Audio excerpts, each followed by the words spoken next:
Welcome to Interesting People. My name's Tom Lorentzen. I'm the host of this show. It's brought to you under the auspices of the Chabot Las Positas Community College District based in Hayward, California. My guest today is Mr. David Goldfield, who is a professor of history at the University of North Carolina at Charlotte. He was born in Memphis and raised in Brooklyn, New York, which coincidentally is where I'm from originally. He earned a PhD from the University of Maryland. He's a professor of history, and he has written 17 books now. And his most recent book, he's visiting with us here in the San Francisco Bay Area. His most recent book, which came out just several months ago, is called The Gifted Generation, When Government Was Good. And that's going to be the centerpiece of our discussion today in this interview. Welcome to Interesting People, David. Good to have you on the ship here.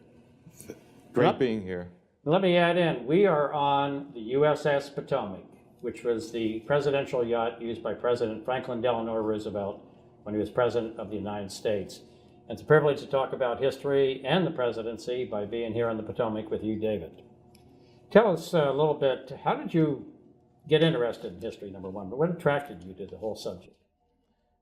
I think my uncle, from the time I could read, 8, 9 years old, would always send me books on the Civil War.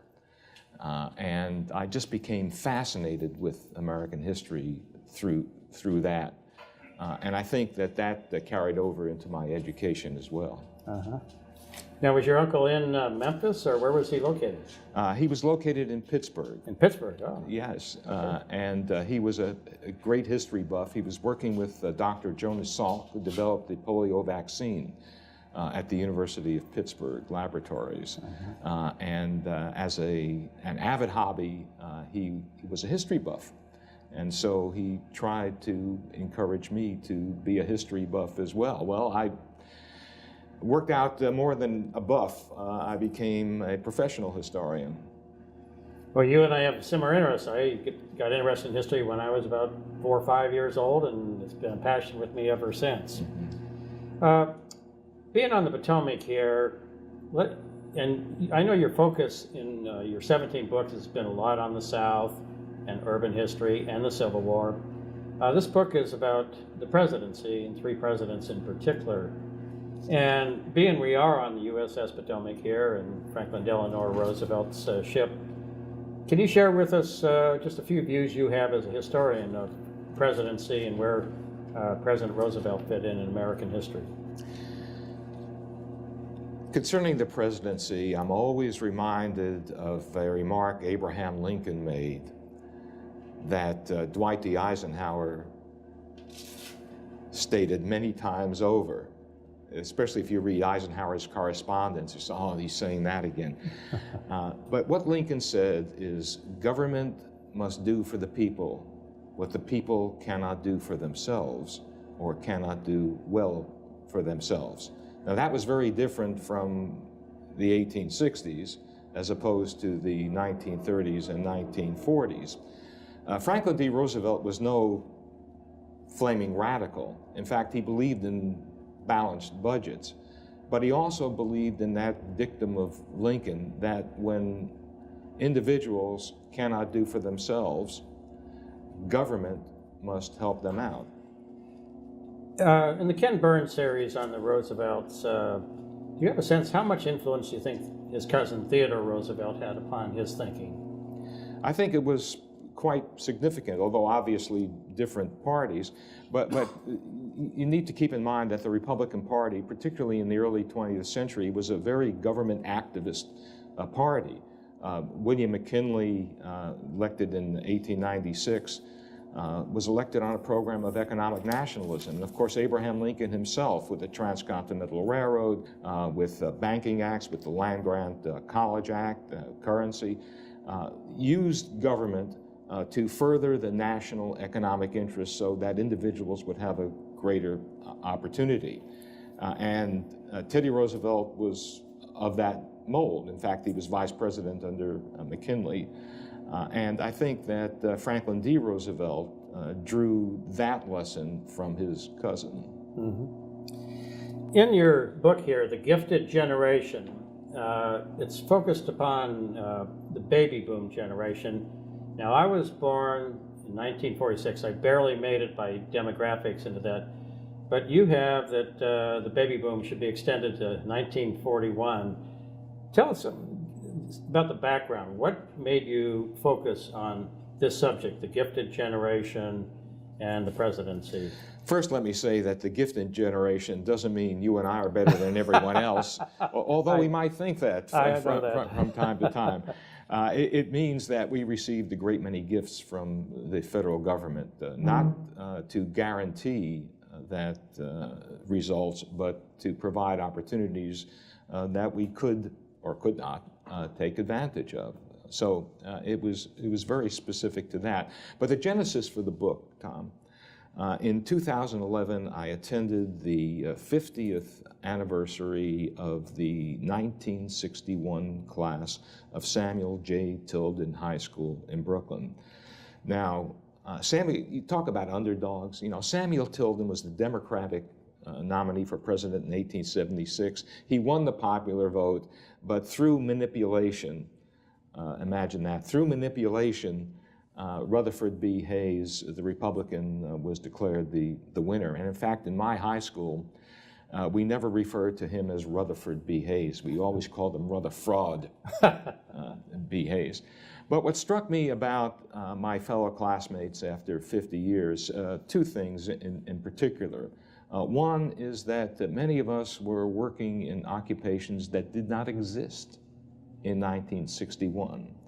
And secondly, many of us had benefited from government programs, whether it was research, support for education, particularly higher education, or removing barriers to discrimination that existed at that time. And keep in mind, Tom, that there were a lot of marginal groups in American society in 1945. There were women, there were Roman Catholics, there were Jews, and of course, African Americans. But by 1965, this was changing, and changing, I believe, for the better, and that's what this book is really about. I tell individual stories, but within the context of these changes in public policy. What impact do you think the, what I refer to as the two European wars, First World War and Second War, had upon American political behavior then, given this period of time? Was this a byproduct of this new responsibility that America ended up falling into? That's a great question, Tom, because I just got through teaching World War I in my American history class. World War I, in my perspective, was a disaster for the U.S. It was a conflict that we should never have gotten into, and on either side. There were no heroes in Europe, whether you're talking about Germany or the Austrian-Hungarian Empire, or you're talking about Great Britain and France. It was really a fight over colonial possessions, over imperialism, and we had no need to get involved in that conflict, but we did. And Woodrow Wilson, God bless him, wanted to make this a war to end all wars, a war to make democracy safe. He tried to elevate the moral plane of these immoral actors over in Europe, and it raised the expectations of the American people. And then after the war was over, when we saw what happened, when the powers, the Allies crippled Germany with a severe debt of reparations, which in turn led to the rise of Adolf Hitler in the 1930s. And when all this idealism of making the world safe for democracy was clearly a ruse. So most Americans in the 1920s wanted nothing to do with foreign policy. They wanted nothing to do with any entanglements in Europe. And in fact, we voted down the League of Nations, which was the forerunner of the UN after World War II. So World War I left a very bad taste in Americans' mouth, and justifiably, I would add. The problem is that World War different. Unlike World War I, you had a maniacal force, Nazi Germany, attempting to take control not only of Western Europe, but all of the European continent and Asia and Africa as well, and to put his racial theories into practice. Unfortunately, the American people, seeing this played out again, oh, here comes Germany, and then Britain and France are going to get into it. I want no part of it. Want no part of it. So what FDR had to do, he had to re-educate the American people that this time it was really our fight. Of course, ultimately it didn't matter because we were attacked at Pearl Harbor by the Empire of Japan. Mm-hmm. Now, Theodore Roosevelt, FDR's cousin, wanted America to step up to the plate and be a major player in the world. And that was before the collapse of Europe in 1914. But ironically, then with FDR becoming president, he ended up, apparently, I would say, picking up what Theodore Roosevelt said we must do. Do you think that that he understood why Theodore Roosevelt, or was it just a hunch you think Roosevelt had Theodore about America needed to step up and become a player? I think FDR was the consummate politician. He was a consummate politician because he understood and knew what average Americans were thinking. And in the 1930s, they weren't thinking about saving the world. They were thinking about saving themselves and their own families. And then when war broke out in Europe, well, actually, war broke out in Asia long before that, in the mid-1930s with Japan invading several Asian countries. And then, of course, the onset of World War II in September of 1939. He understood that for most Americans, you know, we certainly would like Great Britain to win this thing, but let's just remain a spectator. Let's just stay out of it. And he brought, slowly but surely, he brought the country along. He was a consummate politician. He was a consummate salesman for this type of intervention, especially considering the debacle that occurred with World War I. Mm-hmm. Once Pearl Harbor happened, and then we had to obviously enter the war, and we did. We declared war on both Japan and Germany, the Axis powers. How do you view that coalition coming together with FDR and Churchill and Stalin joined in with us because they were under such siege too? And it absolutely amazes me how that coalition came together. Churchill and Roosevelt hit it off almost immediately. They both liked a good stiff drink now and then, mostly now. And they had similar personalities. They had very good senses of humor. Stalin did not have much of a sense of humor, but Roosevelt was much more open to Stalin than Churchill was. Churchill was reserved in the sense, yeah, this guy's fighting on our side, but let's not embrace him too much.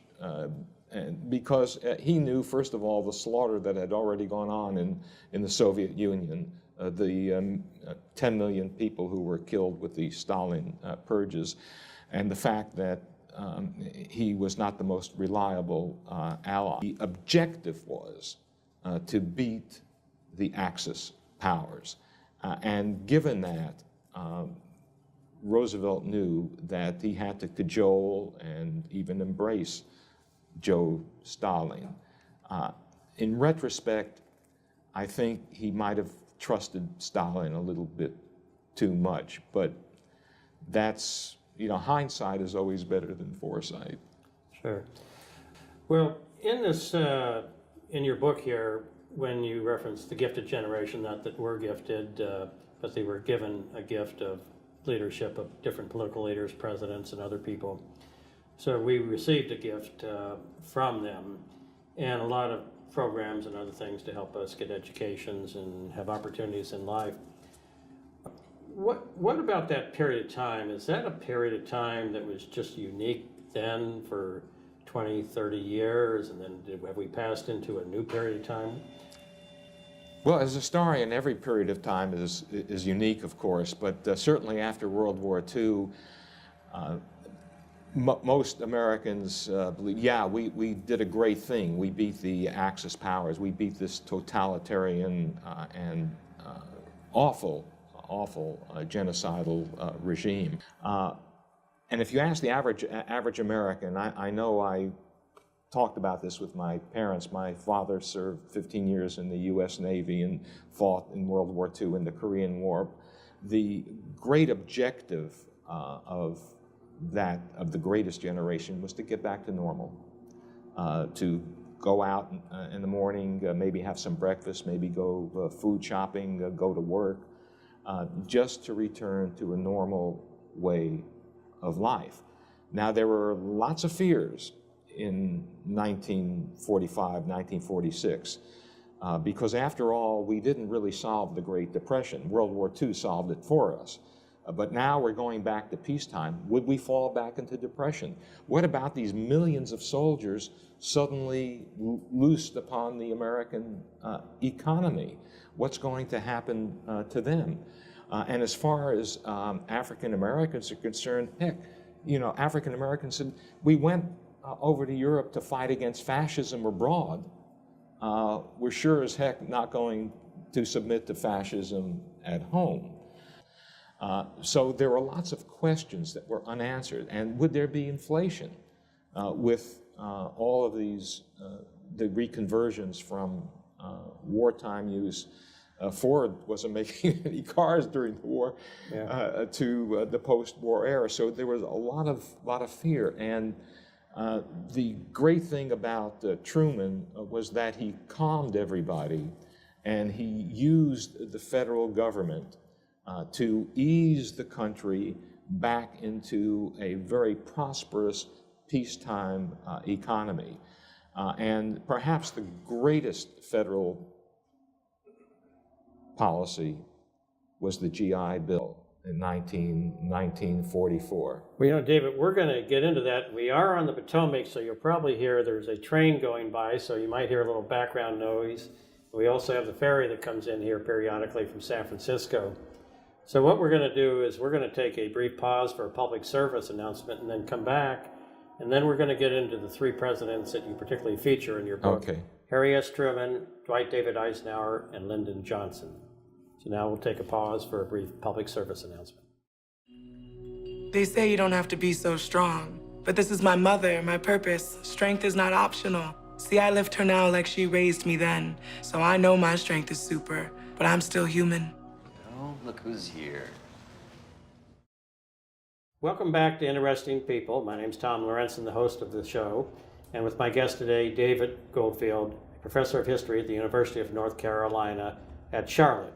We're discussing his book, again, The Gifted Generation, When Government Was Good. It's a focus on the presidency, and in particular, he gets into a period of time and three presidents in particular. And as we ended the last little segment here, David started to reference Harry S. Truman. So now we'll step into the end of Franklin Delano Roosevelt's presidency, David, when he dies, and all of a sudden, Harry Truman becomes president of the United States. Tell us a little bit about how Harry Truman became vice president, number one, and then his reaction when he found out he was now the president of the United States.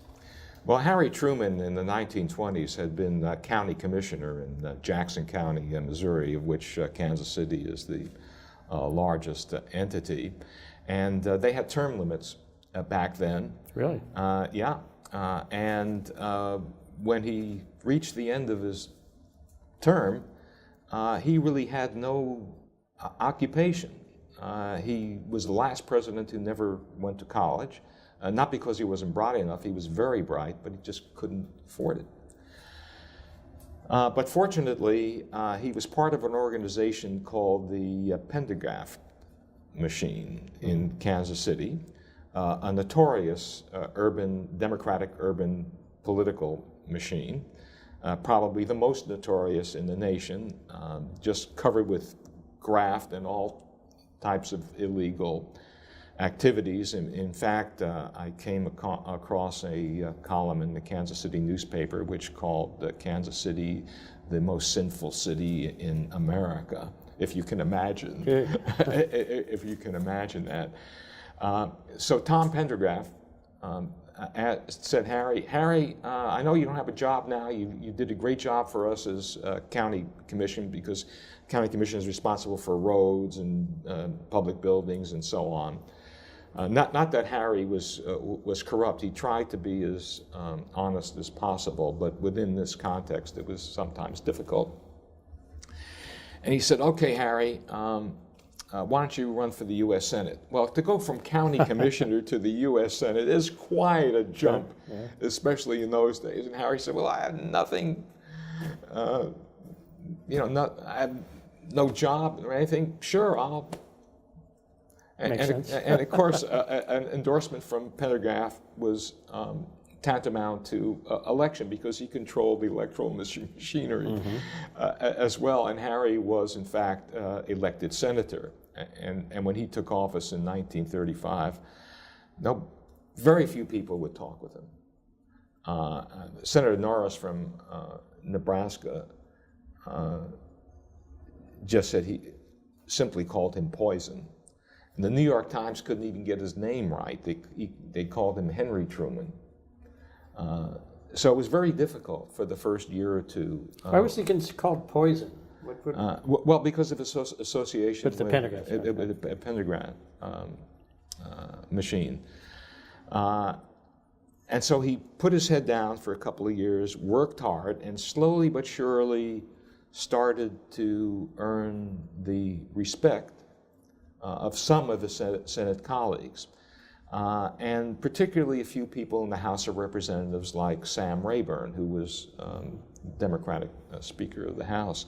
And Sam, who recognized a fellow outcast, Sam had this office underneath his regular office where he would invite selected friends, like Harry Truman and like his friend, Congressman Lyndon B. Johnson, into his office for 5 o'clock bourbon.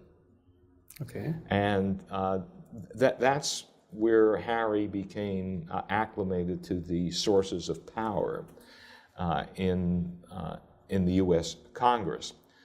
But in 1937, he finally made his first major speech, because he was elected in 1934, took office for 35. So it was a long, long time before he screwed up the courage. And if you read the speech today, it sounds like something out of Karl Marx's Communist Manifesto.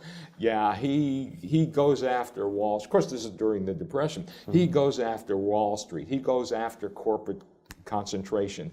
He goes after corporate greed. A real old-fashioned, stem-winding socialist speech. Of course, in those days, that was not so radical, because the economy still was teetering, and it was becoming very clear that there had been manipulations of the economy by these corporations and by Wall Street in particular. So he had an audience, and some of the people in Congress then began to warm to Truman. But nobody gave him a chance of being reelected in 1940. But he was reelected. He was reelected because he tied himself so closely to FDR and the New Deal that you could hardly see any daylight between them. But by 1940, he had also become a more respected member of the U.S. Senate. And Roosevelt made him head of this special investigative committee to determine whether or not there was waste and fraud in the war industries, whether some corporations were inflating their bills to bilk the government. And some of Harry's colleagues appreciated the irony. Oh, you're going to, a Pendergast boy is going to look for fraud. Yeah. Oh yeah, that's going to work. But he was so masterful that in 1943, early 1943, Time magazine put him on the cover, that he was almost as important as General Eisenhower and General MacArthur, what he did in saving the government $2 or $3 billion. Now today that's pocket change, but in those days that was real money. And in 1944, when Roosevelt decided to run again for office, for president,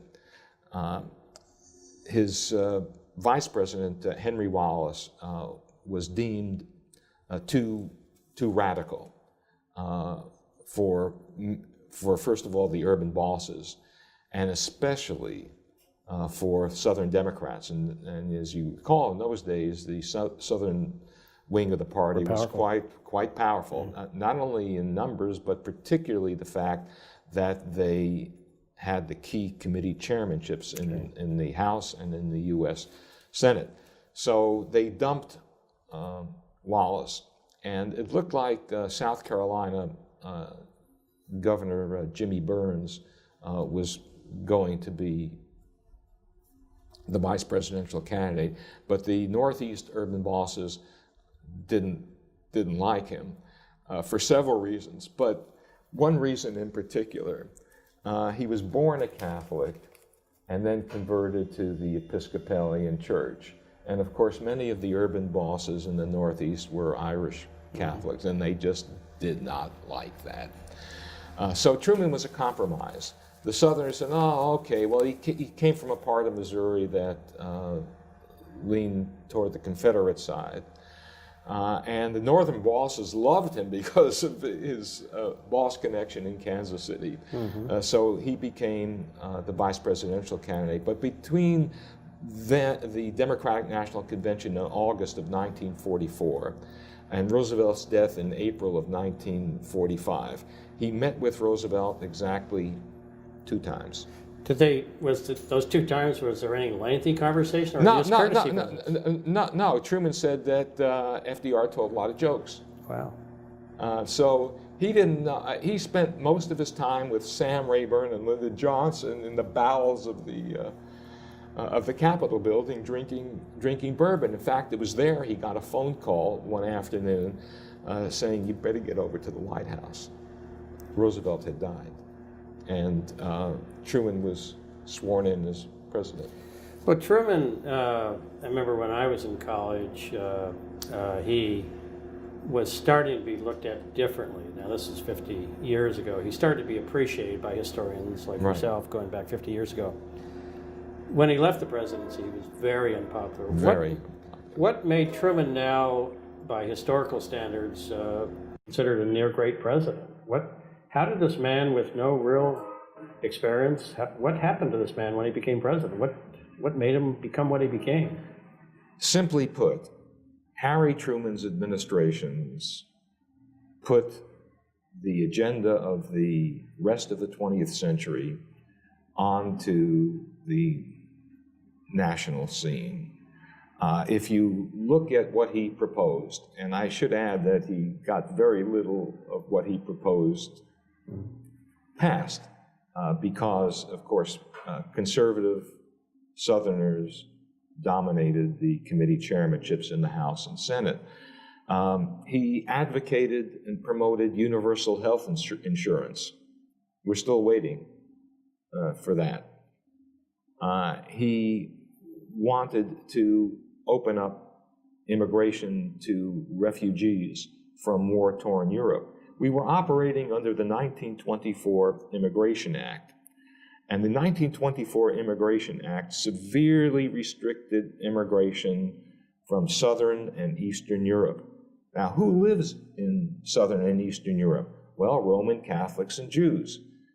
In the 1920s, they did not want such people into the United States. But Harry Truman recognized that for Roman Catholics, many of them were coming under the yoke of communism. And for Jews, they were totally displaced from their homes because of the Holocaust and World War II. And in fact, Sweden and Switzerland in 1946 took in more Catholic and Jewish refugees than the United States. That was disgraceful. That was really disgraceful. So Harry Truman sought to change that.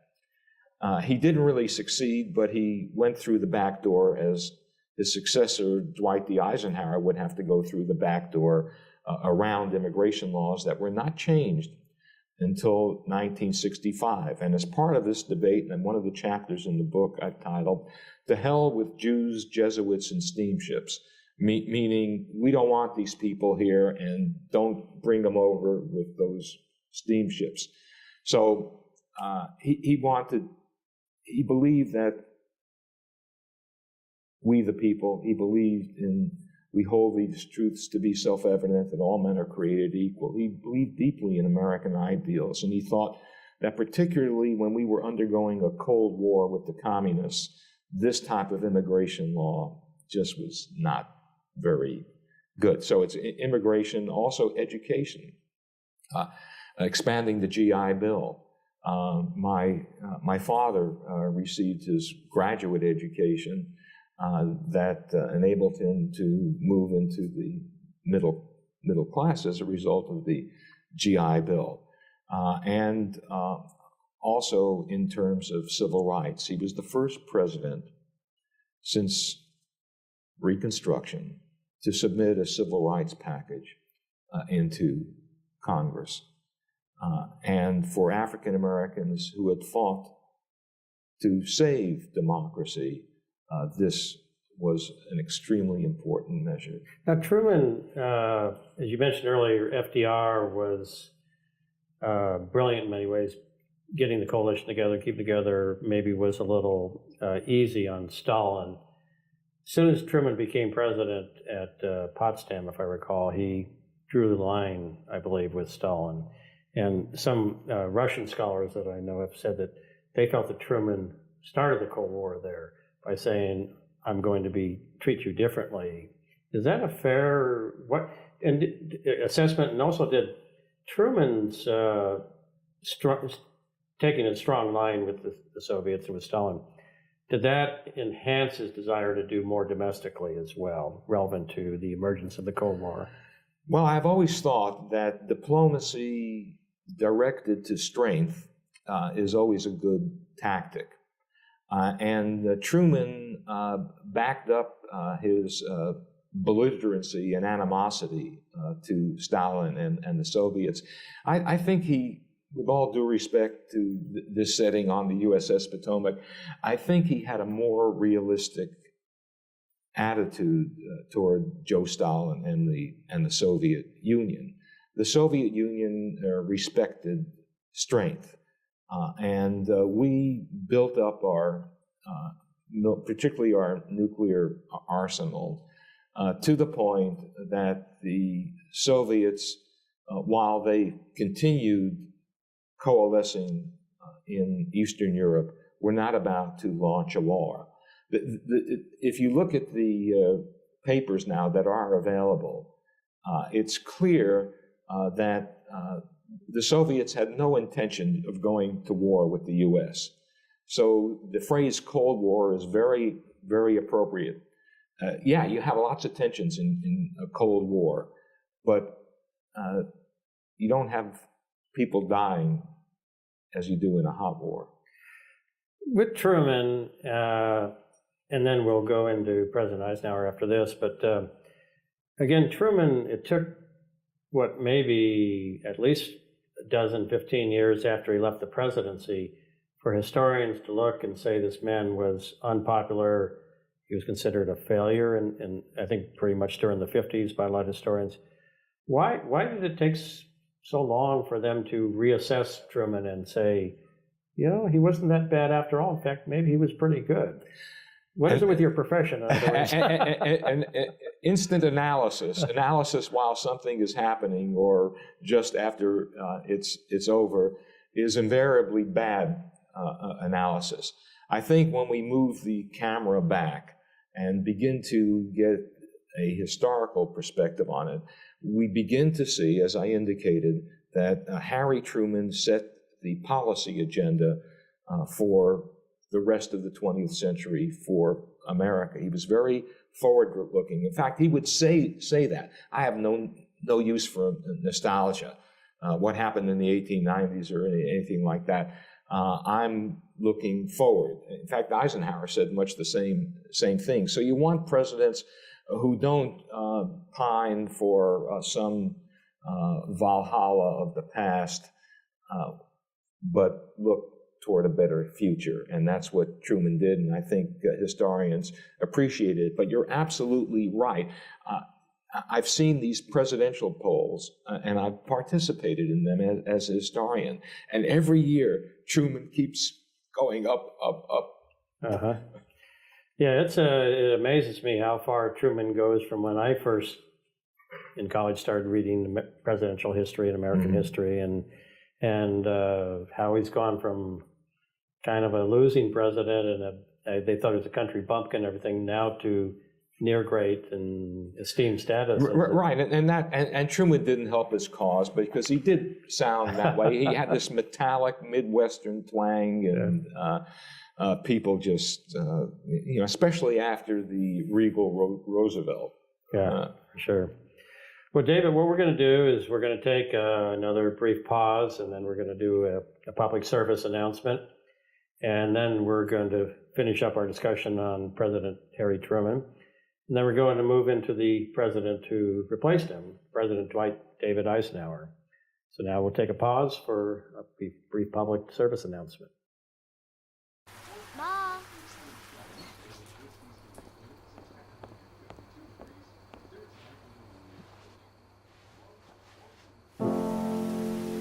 Dear.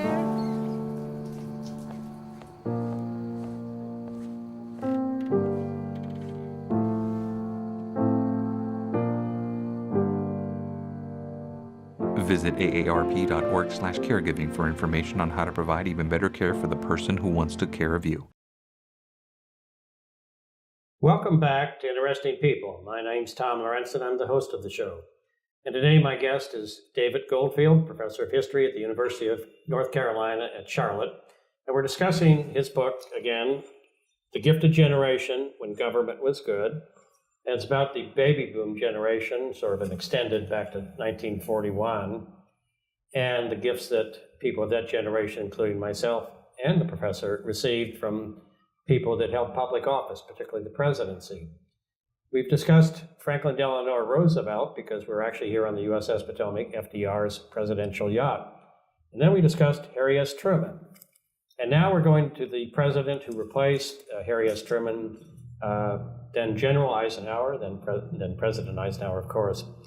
As we move into President Eisenhower, what similarities or differences do you see between the backgrounds of Harry S. Truman and Dwight David Eisenhower? A few. Both had very strong mothers, and both had rather unsuccessful fathers. So you could say that they grew up in an environment where their mothers were a greater influence for them. And especially with respect to culture, literature. Harry Truman was an excellent piano player, and Eisenhower loved history. So that's one important connection. The other important connection was that they were not wealthy. They were, you could say, at times poor. In fact, so poor that were it not for the fact that Eisenhower got accepted to West Point, it was not likely he would have attended college. And of course, Harry Truman did not attend college because he was too poor. So the fact that they grew up in straitened circumstances is another similarity. A third similarity is where they grew up. They grew up 150 miles from from each other. One in Kansas, one in Missouri. Although with very different political backgrounds. To give you one insight into Eisenhower's political background, one of his brothers was named Abraham Lincoln Eisenhower. So he's very Republican. On the other hand, Truman grew up in a part of Missouri that was Confederate and hence Democratic. In fact, his mother was very fond of saying that when she was a 10-year-old girl, she had the pleasure of stomping on a copy of Harriet Beecher Stowe's Uncle Tom's Cabin. And when he introduced Bess Truman, his wife, to one of his colleagues, a senator from Mississippi, Truman said to her, he never met a Republican until he was 18 years old. And Bess said, he wasn't missing anything. So they had obviously different political orientations, but they came from the same middle border area, not really Southern, not really Midwestern, but sort of a combination of the two. And I mention that because I think it was easier for them to take a broader American perspective since they were not especially tied to a particular region. So those were some of the similarities. Do you think there was something about their Midwest? I know Eisenhower was born in Denison, Texas, I believe, but then raised in Abilene, and Truman was from Missouri. Do you think there's something about the Midwest, and I sort of put Missouri in there, South Midwest, that gives a different perspective, say, than from the New England and the Mid-Atlantic states towards domestic and world affairs? I definitely think so, because either you become so narrow-minded in the Midwest that you don't know and not interested in anything outside of your domain, or you do become interested in the wider world. And because these areas were overwhelmingly rural, small-town farm areas, if you had any ambition, you had to become aware of the wider world. And certainly, Dwight D. Eisenhower's mom, Harry Truman's mom, had these ambitions for their sons. I mean, think of it, Tom. A poor Kansas family like the Eisenhowers, one of the brothers becomes president of the United States. One of the brothers becomes president of one of the largest banks in the Pacific Northwest. And one of the brothers becomes president of Johns Hopkins University. I mean, it's incredible.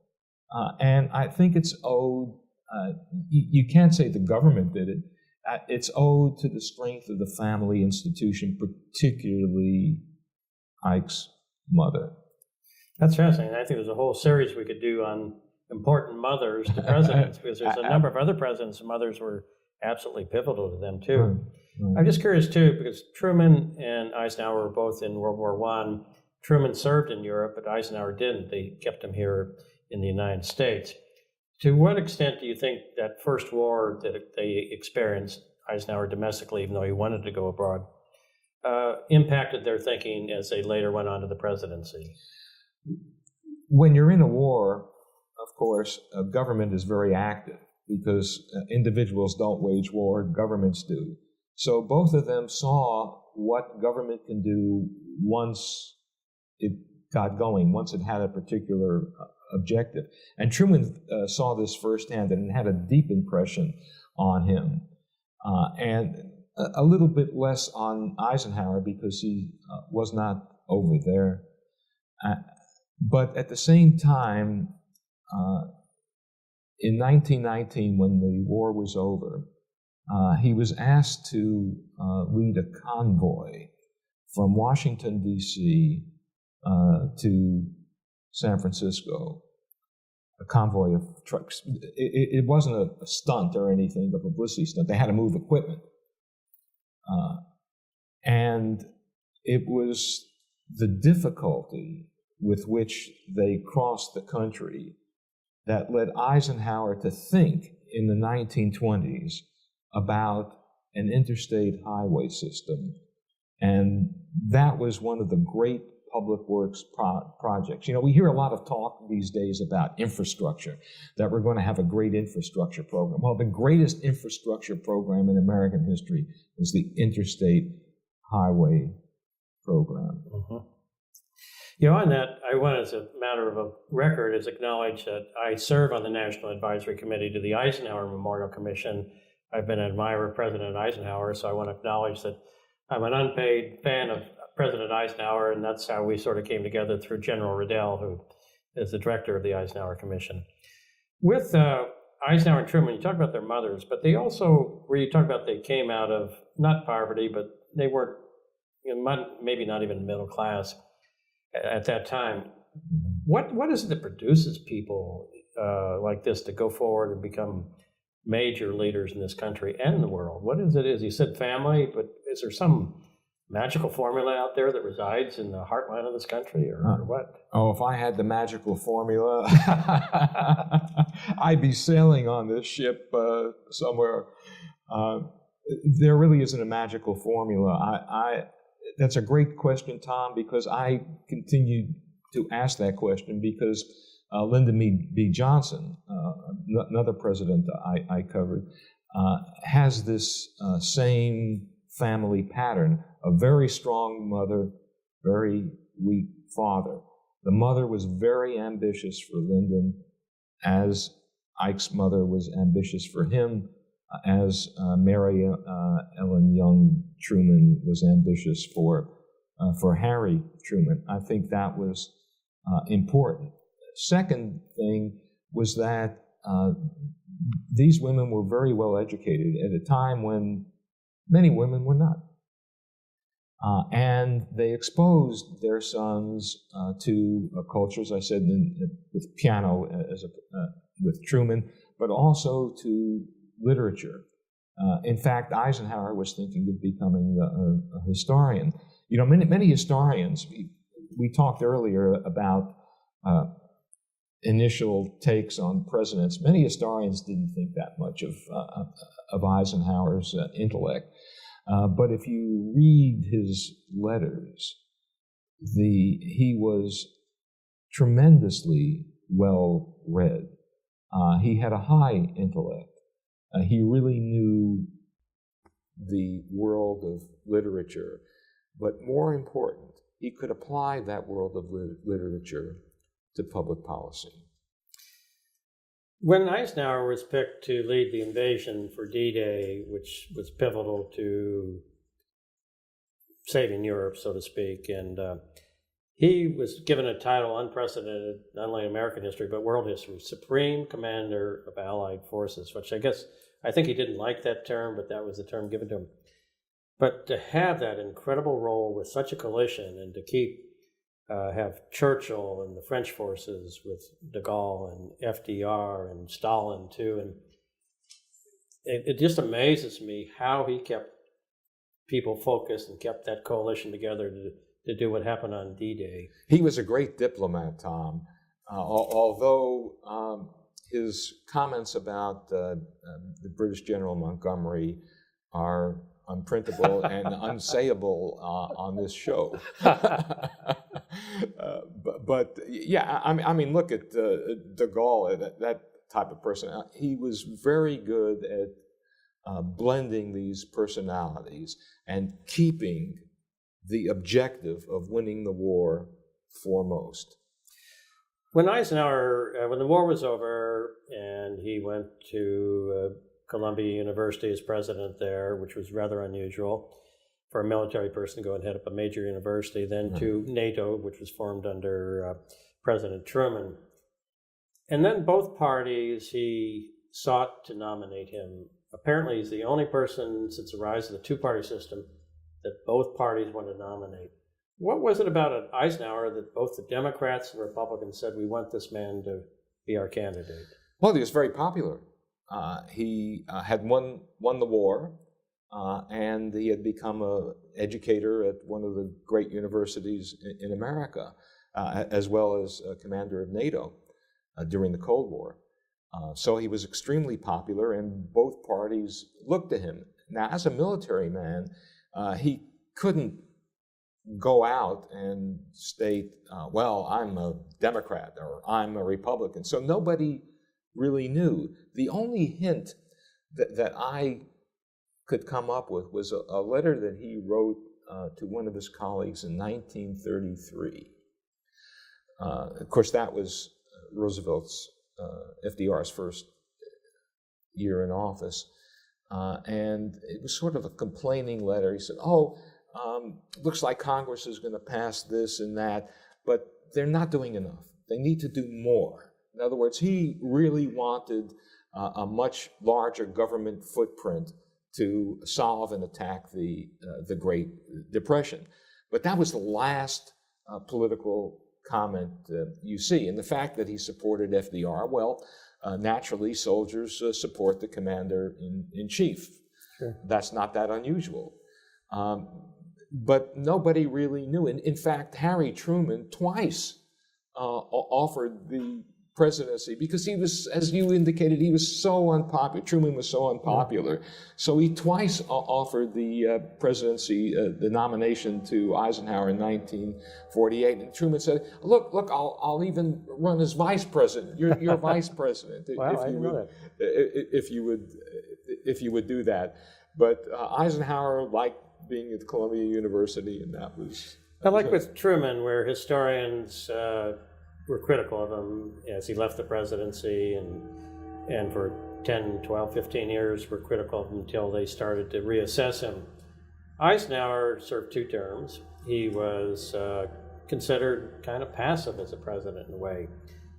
And when I graduated from college in 1967, I remember he was in the middle, and actually low middle, by presidential historical standards. And then, like Truman, as time has gone on, he's been elevated and moved up the chain of command in terms of perspective. One of the things that has been intriguing, David Nichols, who I know is a colleague of yours, in the book called A Matter of Justice, identified that Eisenhower, who was thought to be somewhat passive on civil rights, turned out to be more active behind the scenes than perceived. Can you share with the audience about that? Right, and I think historians, and again, as I said earlier, this instant analysis of administrations is undertaken without any appropriate historical perspective or without any delving into the personal papers of the presidents. I recall Eisenhower very, very well from his television experiences. He was the first presidential candidate to use television in his, quote, spots, which were very, very effective. And one of the interesting things about the spots was that he was the first presidential candidate to actually use an African American in one of his spots, which was unprecedented, because you alienate a lot of, but he insisted on it. But that's another story. I think if you look at Eisenhower, you've got to look exactly as you said it, behind the scenes. That's how he worked. Now, as David Nichols has pointed out, maybe he should not have been so behind the scenes when it came to Senator McCarthy, for example. And yeah, you can argue that, but Eisenhower, with his military background, believed it was you could get a lot more done if you worked behind the scenes rather than just stomping around and making public pronouncements. He would not be a tweeter. To say the least. Well, Rocco Siciliano, who was the first chair of the Eisenhower Memorial Commission, he was an aide to Eisenhower in the White House, and he shared the story and wrote in his book about that, about how there had never been, since the end of the Civil War, any meeting by a president with African American leaders. And he went to Eisenhower and Sherman Adams, who was chief of staff then, and Eisenhower said, set it up. And Rocco had shared with me how he reached out to a young man named Martin Luther King and to come to that meeting. It was 1957. And that was the first time a president apparently met with African American leaders. in modern times. It's interesting, but long before that, 1946, when there was no political capital in doing this, his brother, Milton Eisenhower, who was at that time, he was president of Kansas State University, wrote to Dwight saying, I'm going to be teaching a seminar in the fall. What do you think I should focus on? And Eisenhower wrote back to him, you should focus on race and what we need to do to make America a more racially equitable society. This was 1946, and very few people, let alone politicians, were talking like that in 1946. But if you look at what Eisenhower accomplished during his terms in office, you will see his appointments to the federal judiciary, his work in desegregating Washington, D.C. The historians say Truman desegregated the armed forces. Not true. Not true. Some units were desegregated, some bases were desegregated, but by golly, when Eisenhower came in, he gave the order. That was that. They were desegregated. And then, of course, the importance of Little Rock. He was excoriated for sending federal troops for the first time since the Civil War into the South. But his explanation was very simple. We are a nation of laws. And if you disobey the law, there are consequences. It's interesting. I think when you and I talked earlier on the phone, that last gathering of presidential historians, which I think you've been a part of there, that Eisenhower, going back when I graduated college, was low middle as president, was moved up to number 5 behind Lincoln, Washington, and both Roosevelts, which is a rather amazing rise, just like Harry Truman, to come from being criticized as a president to that type of status. But this is actually the result of two things. Eisenhower's papers becoming personal papers becoming more widely available, and quite frankly, the presidents who have followed Eisenhower. I understand. But with that said, we're going to take a pause and for another public service announcement, and then come back briefly here to conclude our interview for the last 15 minutes with Mr. David Goldfield.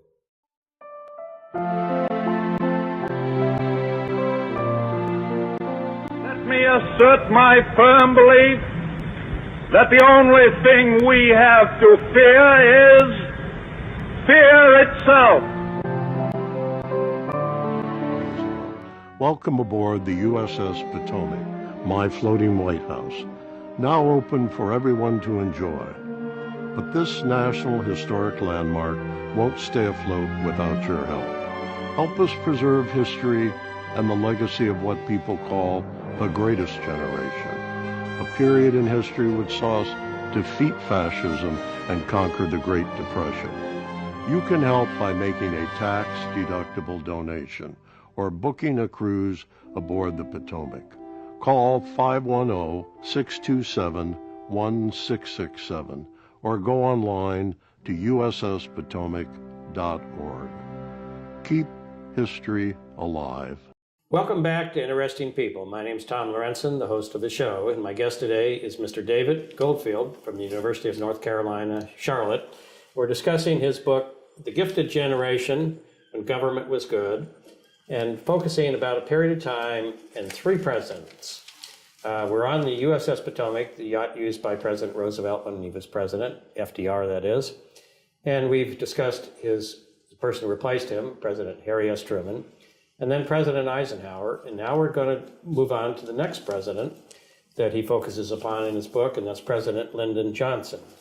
Now, tell us about Lyndon Johnson. With both Truman and Eisenhower, as we discussed, they were in the First War. Eisenhower was at home here, didn't go abroad. Johnson's a World War II person. Where does Johnson fit in this mold from Truman to Eisenhower, then to Johnson? Well, like Truman and Eisenhower, Johnson grew up in straitened circumstances. He went to college, Southwest Texas State Teachers College, now Texas State University at San Marcos. He went there for 1 year and then had to drop out because he could not afford to continue going there. So he had the same financial difficulties that Truman and Eisenhower had. But what he did when he left the state university, he went down to Cotulla, Texas, a town not far from the Texas-Mexican border. And he taught at a school there, public school there. The student body was overwhelmingly Mexican-American. And it was his first contact with, quote, minorities. And he understood that these young Mexican-American boys and girls suffered not only from discrimination, but also the lack of opportunities in education and in employment. And it really touched him. And he mentioned this when he inaugurated the War on Poverty in the 1960s. He mentioned his time at Cotulla. And when children, of course, are young, 7, 8, 9, 10, they're really optimistic and they're really outgoing and rambunctious. The world hasn't yet intruded upon them. And he wanted to make sure that when that moment happens, that they will have an opportunity to take hold of that world and make something of themselves. And years later, his former students said pretty much that he did inspire them. And they went on to successful middle-class careers, not seasonally picking crops. Not that that's a bad exercise, but they entered the middle class because of the ambition that Lyndon B. Johnson instilled. And Johnson went into politics at a young age. Truman, a little bit, Truman went in business, didn't do very well, and ended up in politics. And Johnson went into politics even younger, I believe. Right. He was an aide to a Texas congressman in the early 1930s. And the Texas congressman was not very interested in doing work for his constituents. He was more interested in going down to Mexico and having fun. So he left Lyndon the task of massaging constituents, and Lyndon was very good at that. And Lyndon liked that. And when a seat became open in a Texas district, Lyndon said, "I'm going for it." And he was elected and immediately was taken under the wing of Sam Rayburn from Denison, Texas, and also met at Rayburn's Subterranean Club. He met Harry Truman as well. And Lyndon Johnson, as a congressman, was a true believer, as I recall, in the New Deal, and then with Truman, the Fair Deal. And did he always have dreams of going on, hopefully, to the presidency at some point? Was that part of his DNA? He was a very ambitious man. He always had presidential ambitions, but his embrace of Roosevelt was genuine. His embrace of the New Deal was quite genuine. He worked with the National Youth Administration, and he said that this is a program that will save the youth of Texas so they could become productive adults. That was the idea behind the war on poverty, that what we need to do is to create productive individuals rather than people who would just sit back and get welfare. We need to make them productive. And that was his emphasis with the National Youth Administration. And one of the administrators of it in Washington was Mary Mcleod Bethune, an African-American woman. And she had absolutely nothing but praise for Lyndon Johnson. And she said, well, I'm surprised. I mean, he's a Southerner, but he's doing all these wonderful things. So Johnson was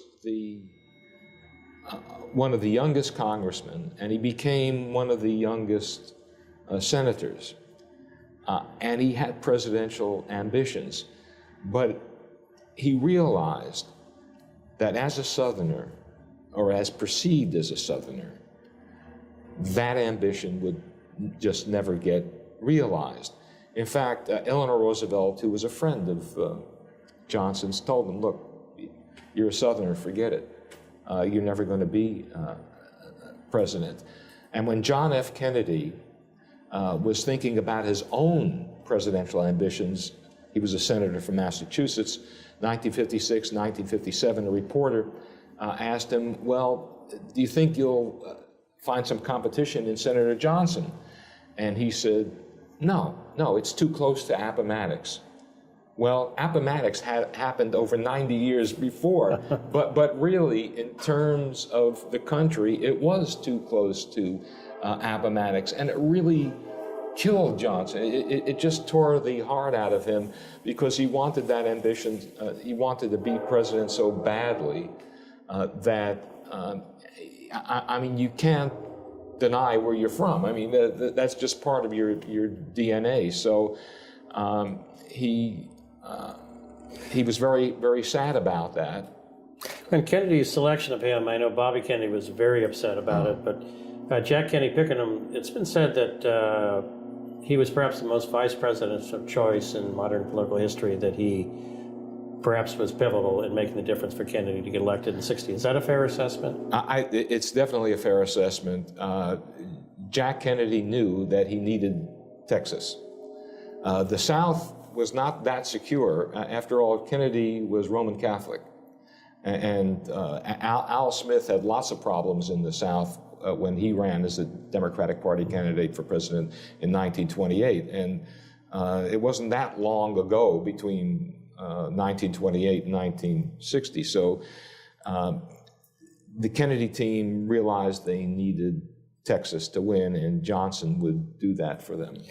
After President Kennedy was assassinated and President Johnson then became president, Vice President Johnson became president, his record in the U.S. Senate and the House before then, as I understand it, I'm not sure if it's fair, was mixed on civil rights, maybe.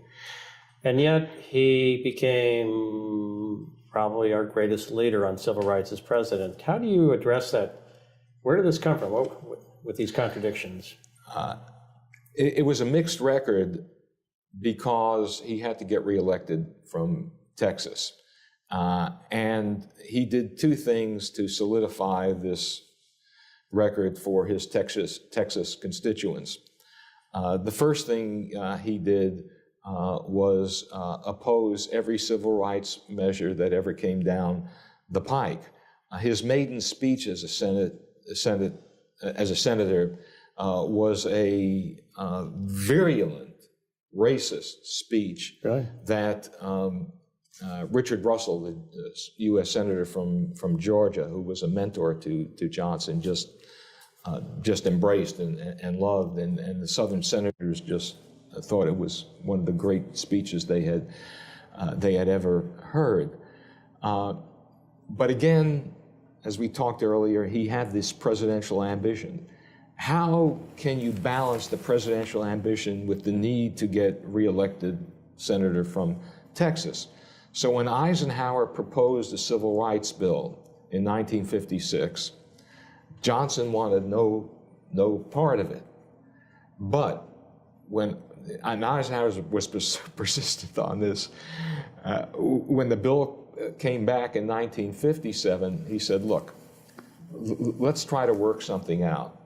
And I believe that Attorney General Brownell, Eisenhower's Attorney General, could have probably gotten a stronger civil rights bill, but LBJ was wonderful in giving people a bill of goods.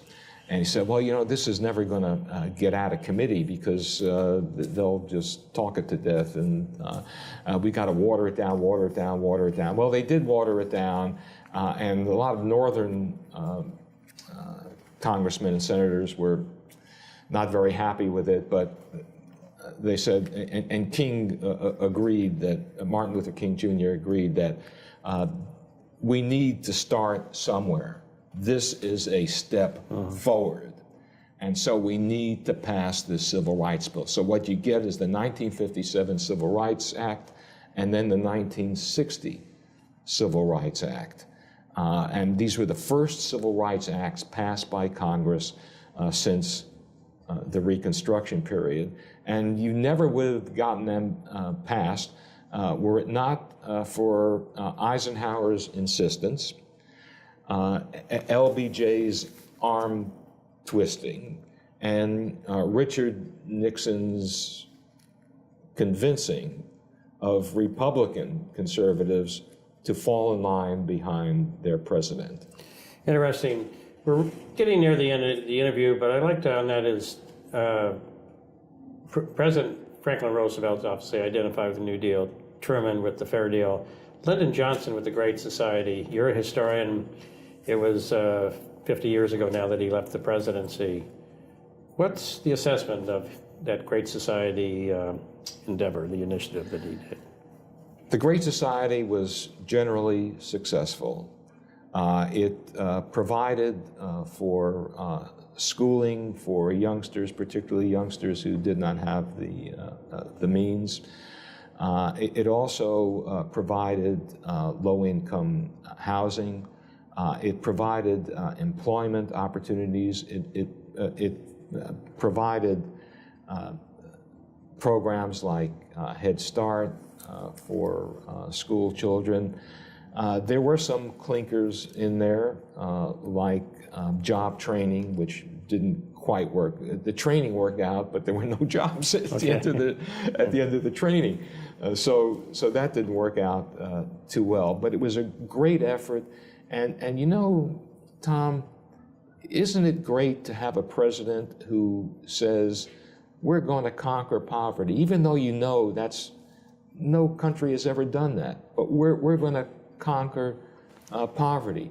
And great to have a president who said, we're going to have a society where everybody is equal. And we're still working toward that goal. But he was a great cheerleader for justice. And that's how he should be remembered. With that said, we're going to wrap up our conversation today, David. And do you have a final 1-minute commentary you'd like to add about what you learned? Maybe that's it from your research and your book here that you can share with our audience. One of the interesting things about both of these presidents is that they were ahead of public opinion in many respects. In 1946, when Harry Truman contemplated his civil rights legislation, 6% of Americans were in favor of civil rights for African Americans. When Dwight D. Eisenhower took his stand for racial desegregation and the law in Little Rock, a majority of Americans were aghast at sending federal troops into an American city, basically. And in 1965, when Lyndon Johnson passed the Immigration Act, which did away with these nefarious quotas, a majority of Americans still were wary about letting in these people. So these presidents were not only ahead of their time, they were ahead of their people. And that is true leadership. You don't lead from behind. You lead up front, sometimes far up front. That's an excellent way to sum it up, David. And I want to thank you for being on the show and being our guest and sharing your thoughts from your book and your great career as a professor of history. Thank you very much, David.